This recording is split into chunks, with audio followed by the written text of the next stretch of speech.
Now this morning I come out to do the battery chargers as I do every morning. While the coffee's brewing, I look around at my children, keep them fully charged all winter, and I think, I can't wait for summer. This really cold weather's getting me down. But the good news today is, the rain may stop. Maybe even get some painting done, but I thought even though it's still raining, I'd take a chance and try to get the rest of the backmasking done.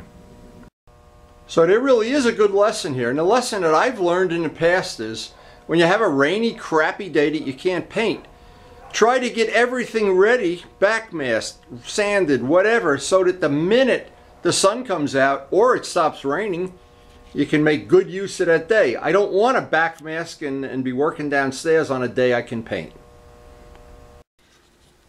So we know that, at least Karen told me after coffee, she took the weather report and they said no chance it's going to stop today. So luckily, yesterday I had a little time. I got one of the parts done. I thought what I try to do today is get at least one of these. This needs exactly the same stripe going down the middle of the tank, the same stripe that we're going to replicate here. We need to do that and then backmask off the fairing parts. Now the whole idea here would be, and it's something because, well, we're trying to get this done on a very efficient basis. Get this all backmasked up, and then we basically have to wait for a sunny day. And we do have Turbo Steve's decals in stock already. He brought them over a day or two ago. But I want him to put the decals on because he's got several little, I guess, custom decals he wants to put here. And then again, once we get to that point that the decals are on, we're going to be waiting. It's funny, we're going to be waiting for a very, very nice day to shoot the clear.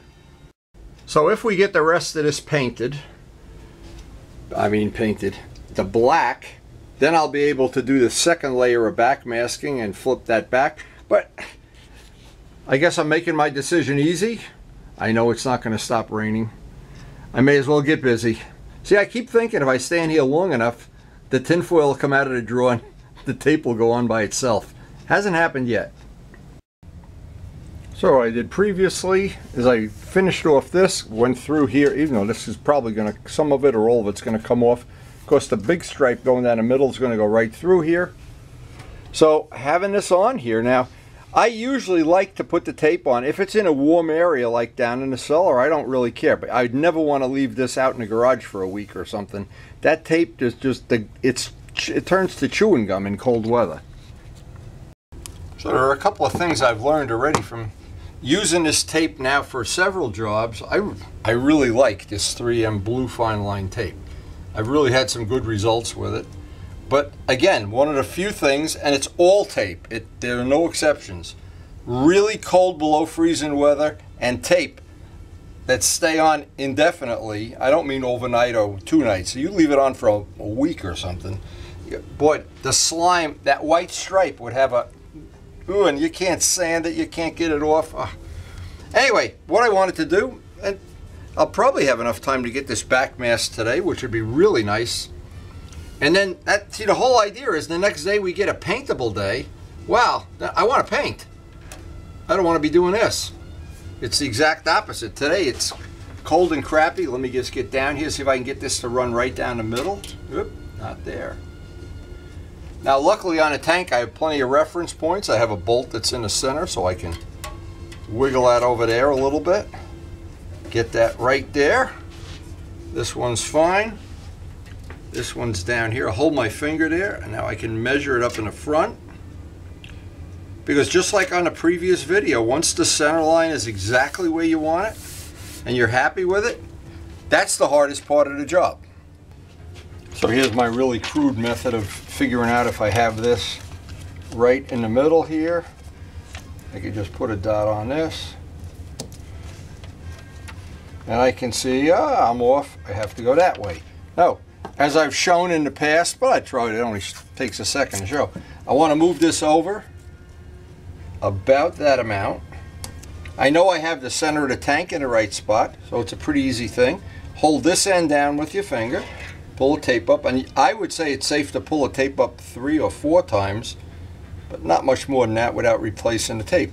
Now I know once I have this tape in the middle, and this is the way I've always done it, I can take my ruler. Now you're probably asking, why don't you just use a ruler? Well, you know what? This is just as good. And I do have a ruler. And now we're right on the money. It couldn't be any closer. So now as I stand directly above this, I don't want to stand because I'll have a parallax view. I want to be straight on top where both sides are the same, and I want to see the tape go right through the center bolt, which in essence is the center. But I'll just double check it by measuring here to here and back here where I have a ridge to work off. So I'll always mention that I learned a lot of this from my friend and fellow modeler Les Demet. Always try to give the people credit that have helped me along the way. Yeah, that looks like we're starting with the center line. Now we can build a stripe.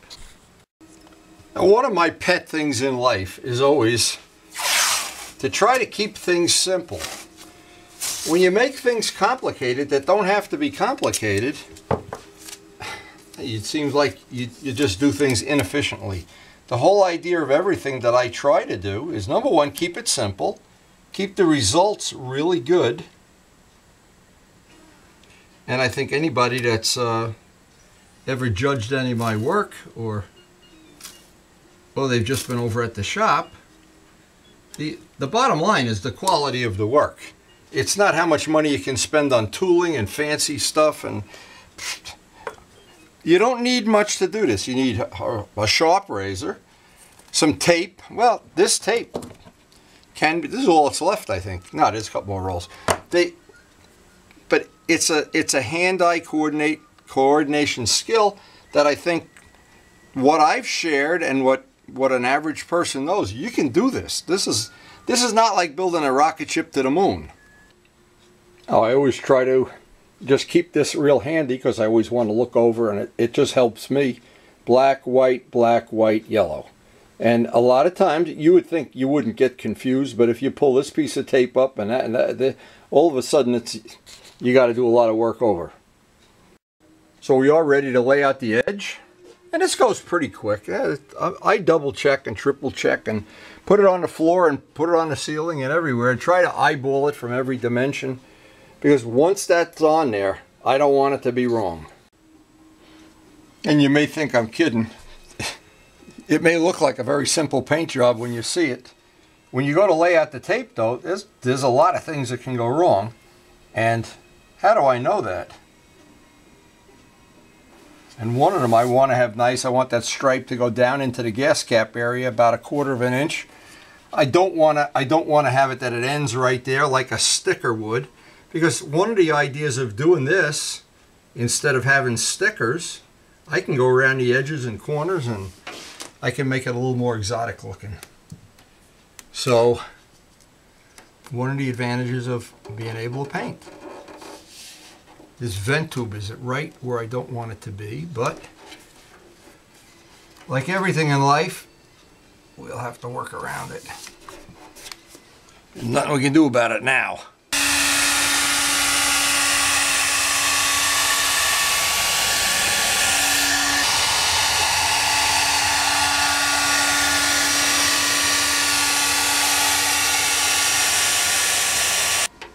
Now I say this on every video that I possibly can remind my friends and people that are interested in this kind of stuff.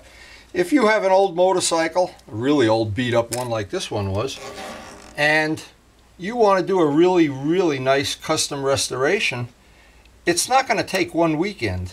So part of the planning process has to be, or should be, when am I going to do this? And if you do it in the middle of the winter like this, yeah, there's pluses and minuses.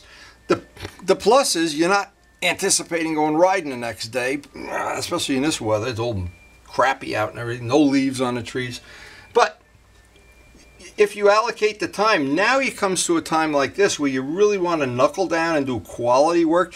You can do one little thing every day. You're not like you have to have a race to get it done. And by doing it that way, what I find, it's very enjoyable. Now, I'm setting up my last 3/4 inches and 1/8, and then I'm pulling out one by one as I go. Once this is blocked out, then I have a big job. I got to figure out what I want to do in the back where these two stripes come together. Now, in double and triple checking everything, I can tell you one thing that'll make anybody crazy is when you have something that's mechanically correct in every way I can measure it. This stripe is right in the middle, but the tank sides, this cave in and this cave in, are not exactly the same because of the accident. This was hit here, so it pinched this, pushed this in, pushed this little pinch in. I don't have that pinch on this side, but what's going to happen when I put the seat where my hand is, the stripe is going to look off a little to one side, but it's not going to be off to one side. It's in the middle. It's these things that are different, but it's something I'm looking at it a lot of different ways, and I'm just thinking it's something I'm going to have to live with, and hopefully the seat will cover that up, that you won't really see it. In fact, before I actually finish this, I'll go get the seat and hold it up there, but I want to pull out all the tape stripes, because right now I don't want to have this. I don't want to have the seat to make it look right. I'm going to have to bring it over this way, but because this side has been caved in, this is the Bondo side, so I'm going to have to. I want this to be right down the middle of the motorcycle. I don't care about, and I guess this is something I'm just going to have to live with because it's not a perfect tank. Now, I know one thing that can make some people crazy. It's made me crazy, in fact, is I'd be trying to line something up and find reference points and then find out that the thing I'm doing is crooked. Well, I don't know. I was tempted to fudge it. See, I've measured in here. I've measured up in the front. I've measured off at a mounting boss. And it could be that because this tank was hit on this side, yeah, it's off by about, to me, it looks like about 1/8 of an inch, which would make me crazy, but I'm not going to buy another tank to get rid of it. So, obviously, it's one of the things, you know, that just like Karen has got to live with me, I've got to live with this being crooked.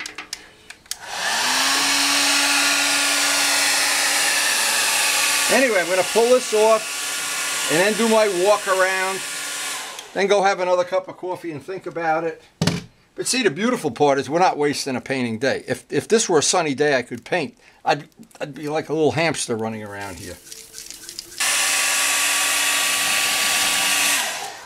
Now, I think it's most important that this top piece, which looks correct, it's the correct side all the way down, and when the gas cap's in it, and to be honest, most of the time all the time, I don't ride without a radar detector anymore.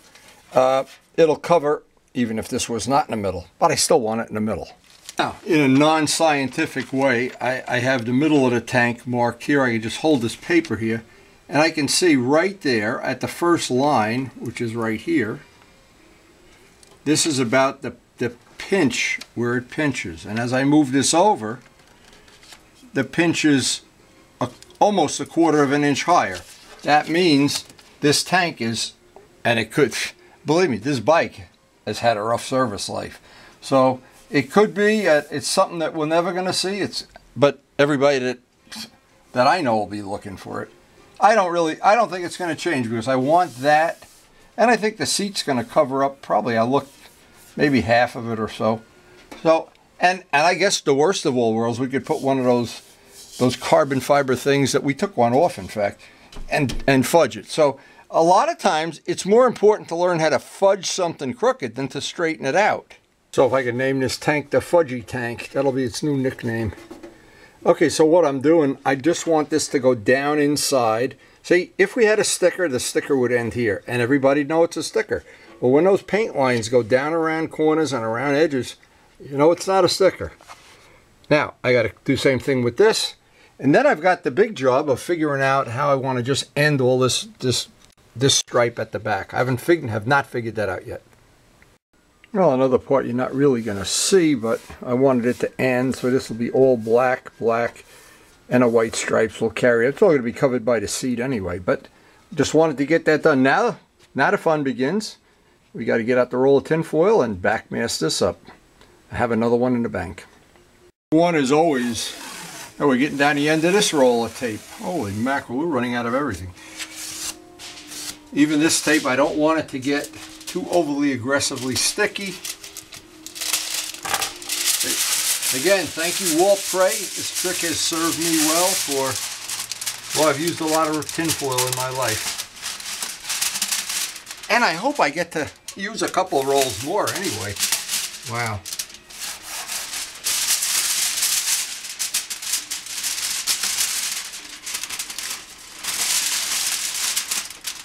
Now the trick of always doing this, one of the reasons for doing it is, I can pretty much see, I can take an impression here in the tape. I can trim that off. It just saves me a lot of aggravation doing it that way. Now in a perfect world, it minimizes the amount of tape I have actually touching my paint and giving it a chance to do anything like contaminating it. And then I'll have to add a little piece to the bottom here. Actually, it's on me. I'm trying to use up this roll of tin foil, and the problem is I do have a roll of heavy duty that's a lot longer. I could have done that in one piece, and you'd probably, well, you wouldn't be impressed at all anyway. So, and if I had used the wider stuff, I wouldn't need these 2 or 3 little extra pieces here, extra little seams, which it's definitely not a big deal, but I always try to do it with as few areas paint can get in there, and if some does, obviously we'll touch it up. Our touch-ups go on forever. The day you put the bike together, there'll be things to touch up. If you think that's not going to happen, probably means you haven't painted a bike yet. Anyway, all right, that's nice. We got the turkey ready to go in the oven here.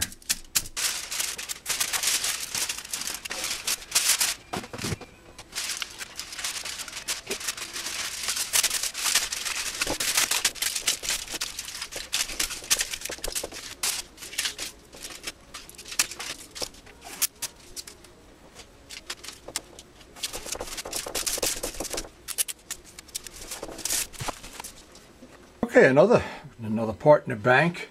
I'm really excited about this. We put that turkey in the oven, and Thanksgiving comes along, and we're all set to go. It really does look like a butterball turkey, that's crushed in on one side. But anyway, we're ready. Now I think I still have enough time. I'm going to try to get these other 2 pieces backmasked. But boy, is that going to make for an interesting day. As soon as the paint comes. As soon as the sun comes out, I should be able to paint, and I'll be rocking. It's pretty simple on these parts. We have to backmask beyond here, in between, and the top. So it'll be 3 strips, and I'll show you how smart I am. I'm going to go get the wider tin foil. That only took me about 16 parts. Well, we used some of it up on Steve's job too, but I can't believe I forgot to get the wide stuff out. So, a couple of things that are important, I think worth saving. You don't need to buy expensive tin foil.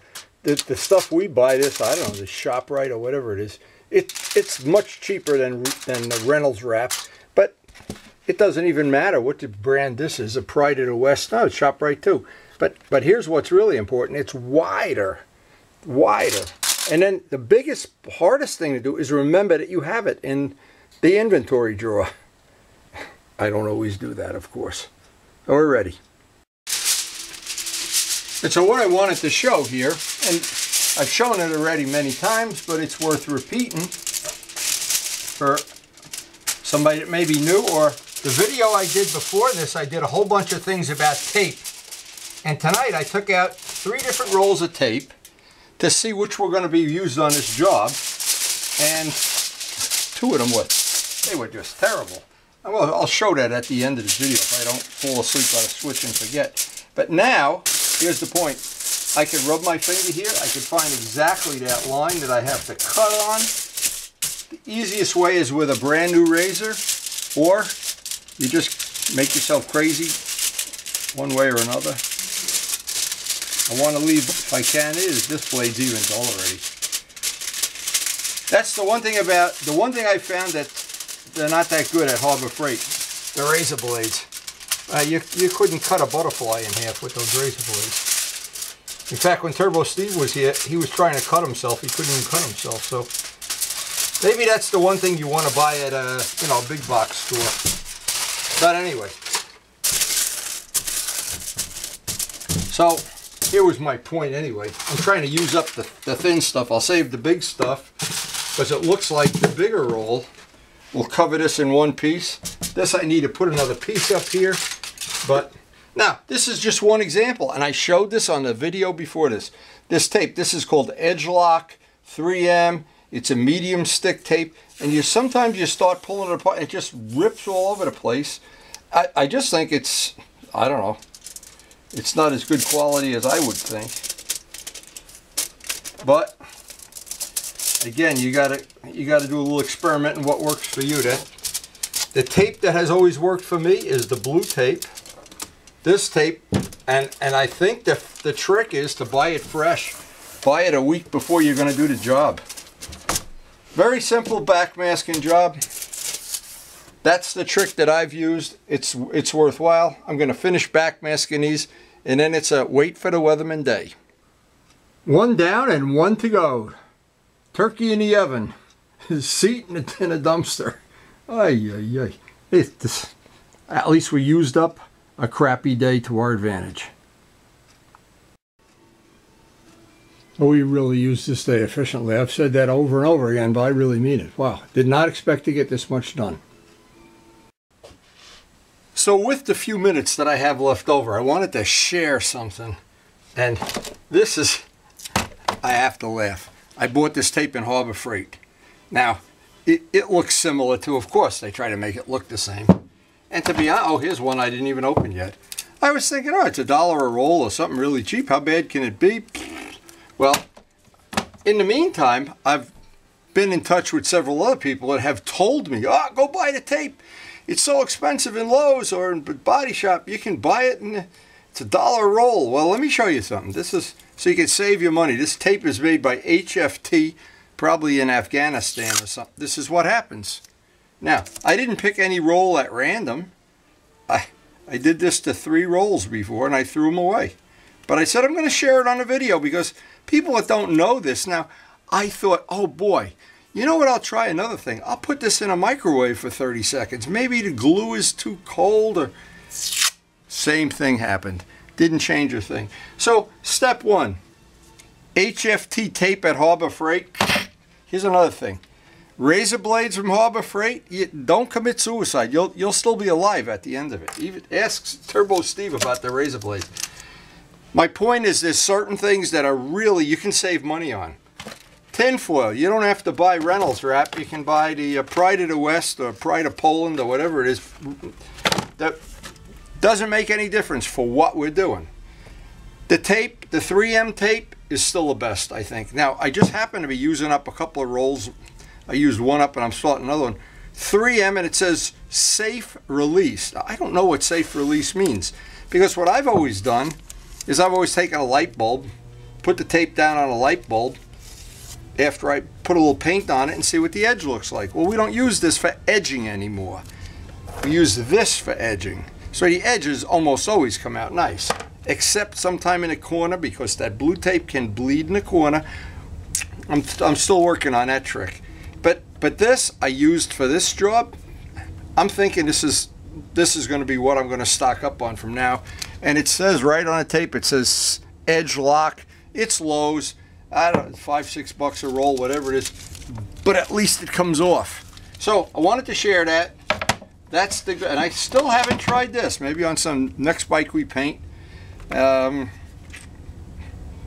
Again, I've been told this really works great, but I never believe anybody. The only person I believe is Karen. If she says supper's going to be 6 o'clock, she means it, and I better be there.